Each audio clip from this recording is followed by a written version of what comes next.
ہر دن حضور اقدس صلی اللہ علیہ وسلم کی اتباع کا دن ہے۔ ہر تاریخ رسالت مآب صلی اللہ علیہ وسلم کے نقش قدم پہ چلنے کی تاریخ ہے، اور ہر گھڑی ایمان والے کے لیے حضور پاک صلی اللہ علیہ وسلم کی سیرت مبارکہ کو اپنانے کی تاریخ۔ گزشتہ جمعۃ المبارک اس حوالے سے گفتگو کی تھی کہ ہمیں حضور سے پیار کے لیے صلی اللہ علیہ وسلم، آقا پاک صلی اللہ علیہ وسلم سے محبت کے اظہار کے لیے غیر مسلموں، عیسائیوں اور دوسری قوموں کی طرف دیکھنے کی ضرورت نہیں ہے۔ اللہ کا شکر اور اللہ کا احسان ہے، جس طرح تسلسل کے ساتھ حضور کا دین محفوظ ہے، حضور کا لایا ہوا قرآن محفوظ ہے، حضور صلی اللہ علیہ وسلم کی حدیث محفوظ ہے، اس طرح وہ سچے پیار کے سچے طریقے بھی محفوظ ہیں۔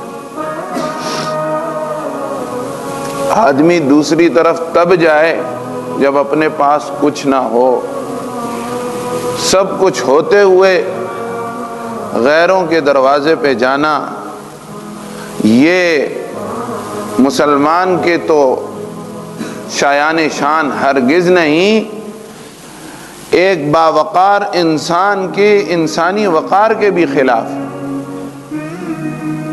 تو اللہ جل شانہ نے ہمیں حضور پاک صلی اللہ علیہ وسلم سے محبت کے اظہار کے وہ طریقے عطا فرمائے ہیں۔ سکہ بند 16 آنے پورے مکمل، قل ان کنتم تحبون اللہ فاتبعونی، فرمایا جو محمد صلی اللہ علیہ وسلم کا اتباع کرے گا، آپ کی پیروی کرے گا، وہ سچا ہے۔ اس کے علاوہ اللہ پاک کو کچھ بھی قابل قبول نہیں۔ باتیں بنانے کو تو انسان بہت ساری بنا لیتا ہے، لیکن پھر جب موت کا وقت آتا ہے تو یہ ساری باتیں، جیسے پہلے بھی شاید میں کسی نشست میں یہ مثال عرض کر چکا ہوں کہ یہ بولنے والے طوطے جو ہوتے ہیں، ان کو بڑی اچھی اچھی باتیں سکھائی جاتی ہیں۔ میاں مٹھو، السلام علیکم، کیا حال ہے، چوری کھاؤ گے، اس طرح کی باتیں یہ سیکھ لیتے ہیں، اور وہ باتیں ہوتی ہیں۔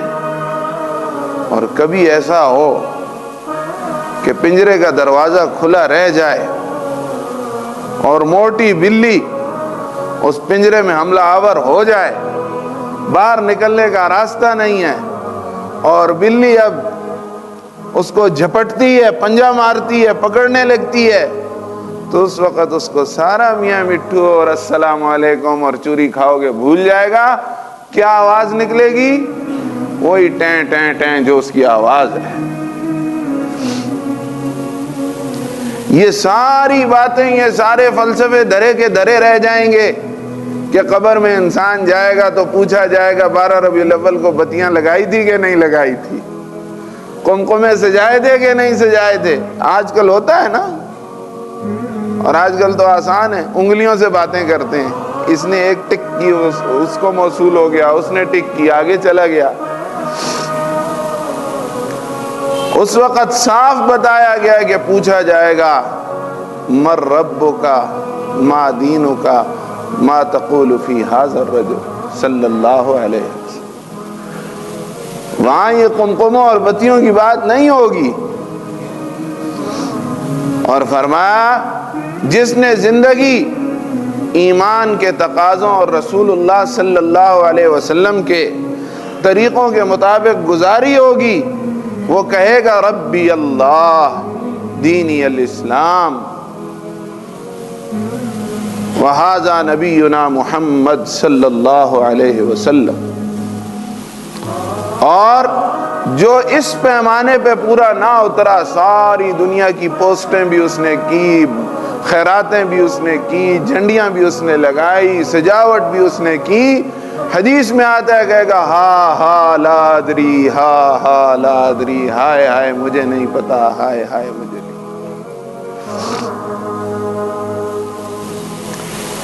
یہ سیدھا سیدھا دین ہے، اس میں کوئی پیچیدگی ہے ہی نہیں۔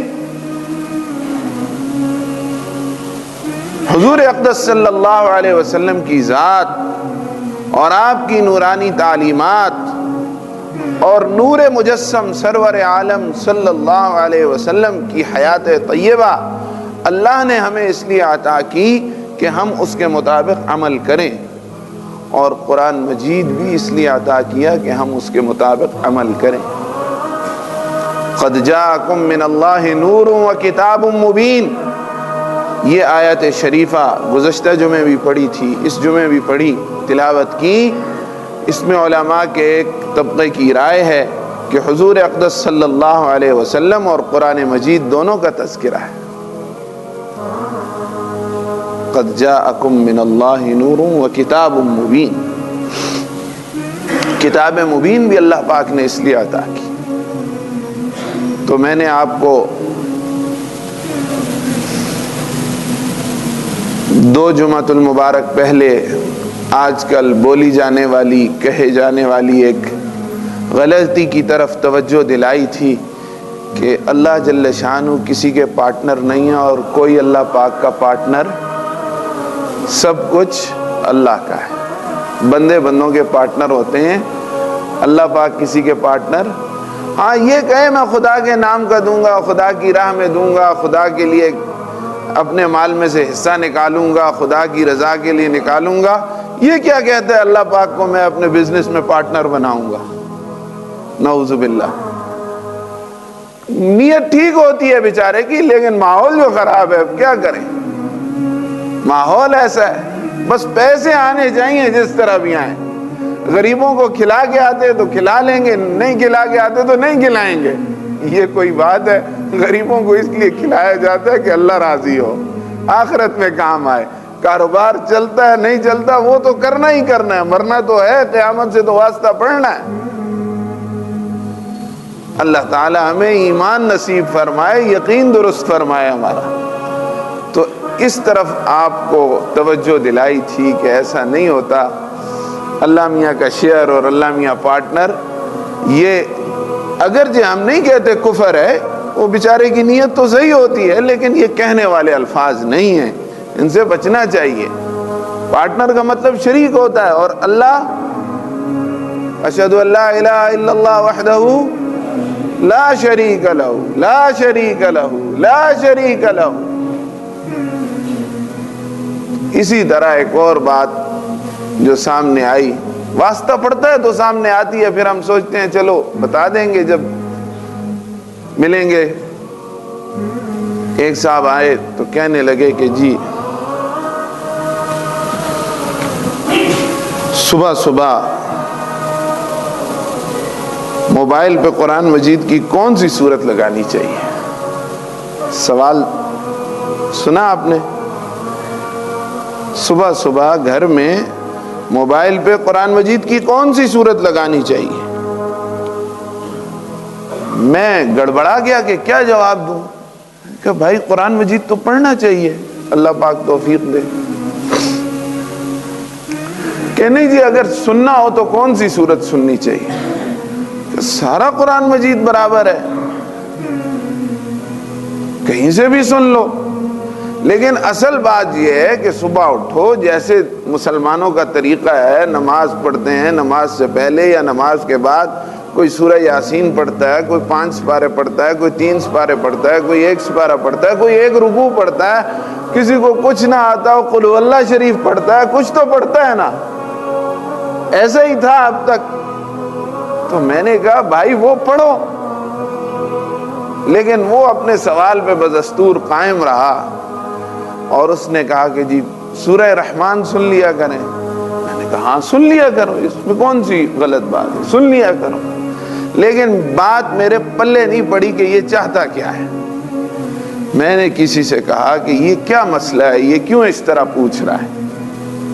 اس نے کہا جی یہ اس لیے پوچھ رہا ہے کہ ایک کلپ آیا ہے، اس میں کسی نے بتایا ہے کہ صبح دوپہر شام اگر 3 وقت سورہ رحمان سنے جائے تو کینسر ٹھیک ہو جاتا ہے، فالج ٹھیک ہو جاتا ہے، یہ ٹھیک ہو جاتا ہے، وہ ٹھیک ہو جاتا ہے، ہڈیوں کا درد ٹھیک ہو جاتا ہے، جوڑوں کا درد ٹھیک ہو جاتا ہے۔ یہ اس تناظر میں آپ سے پوچھنا چاہ رہا تھا۔ اب وہ پوری بات تو کہتا نہیں تھا اور آدھی مجھے سمجھ نہیں آ رہی تھی، تو اس پہ میں نے یہ سوچا کہ جب موقع ہوگا تو میں ساتھیوں کو بتاؤں گا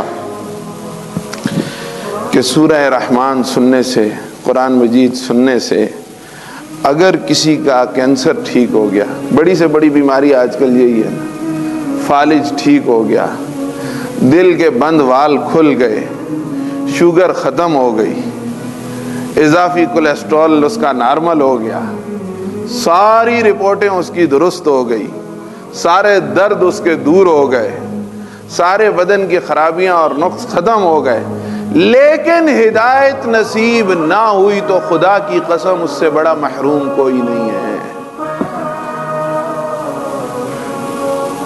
سمجھتے ہیں؟ سب کچھ ہو گیا، قرآن مجید پہ عمل، قرآن مجید پہ ایمان، قرآن مجید کی ہدایت اس کو نصیب نہ ہوئی۔ ہدایت کیا ہے؟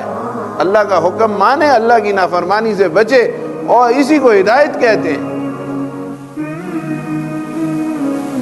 یہ اگر نصیب نہ ہوئی تو وہ نقصان میں محروم ہے، اس کو کوئی فائدہ نہیں۔ اور ایک کو یہ ساری بیماریاں ہیں، خدا نخواستہ اللہ ہم سب کی حفاظت فرمائے، بہت کمزور ہے، اللہ تعالیٰ ہر چھوٹی بڑی جسمانی روحانی بیماری سے بچا کے رکھے۔ لیکن اگر کسی کو یہ ساری بیماریاں ہیں، قرآن مجید پر ایمان ہے، اور ایمان کی حالت میں اس کا سانس نکلتا ہے، دم نکلتا ہے، اور اللہ جل شانہ کی طرف سے اس کو بخشش اور مغفرت کا پروانہ ملتا ہے، خدا کی قسم وہ کامیاب ہے۔ ایسا ہے یا نہیں؟ ٹھیک ہے، سنو سورہ رحمان، لیکن ہولیوں کا بتنگڑ بنا ہوا ہے، اور بتانے والیوں کا پردہ نہیں ہے، بتانے والوں کا حلیہ نہیں ہے، بس جی 3 دفعہ صبح دوپہر شام۔ میں نے کئی پیشنٹس کو دیکھا ہے کہ ان کی کینسر کی بیماری ٹھیک ہو گئی ہے، وہ تو اچھی بات ہے، لیکن قرآن مجید آیا ہدایت کے لیے، ہماری آخرت بنانے کے لیے، دنیا کی رہنمائی بھی دیتا ہے۔ ہم نہ دنیا میں رہنمائی لیتے ہیں نہ آخرت کی رہنمائی لیتے ہیں، بس یہ پتہ چل جائے کہ اس سے یہ بیماری ٹھیک ہوتی ہے، اس کے لیے مستعد ہے، پھر کہتے ہیں چلو شکر ہے، اس طرف آ جاتے ہیں، شاید اللہ کا کلام ہے، جیسے پانی اپنا راستہ خود بناتا ہے، انشاءاللہ ایک دن یہ بھی اپنا راستہ خود بنا لے۔ لیکن یہ یاد رکھنا کہ قرآن مجید ہدایت کی کتاب ہے، قرآن مجید ایمان اور یقین دینے والا نسخہ شفا ہے۔ شرک اور دل کے ایسے روگ جو انسان کو جہنم میں پہنچانے کا سبب بنتے ہیں، قرآن مجید ان سے شفا عطا فرماتا ہے، اور یہ اس کی برکتیں ہیں کہ بخار بھی ٹھیک ہو جاتا ہے، فالج بھی ٹھیک ہو جاتا ہے، کینسر بھی ٹھیک ہو جاتا ہے، یہ اللہ پاک دکھا دیتے ہیں۔ اللہ جل شانہ ہم سب کو دین کی صحیح سمجھ اور عمل کی توفیق عطا فرمائے۔ وآخر دعوانا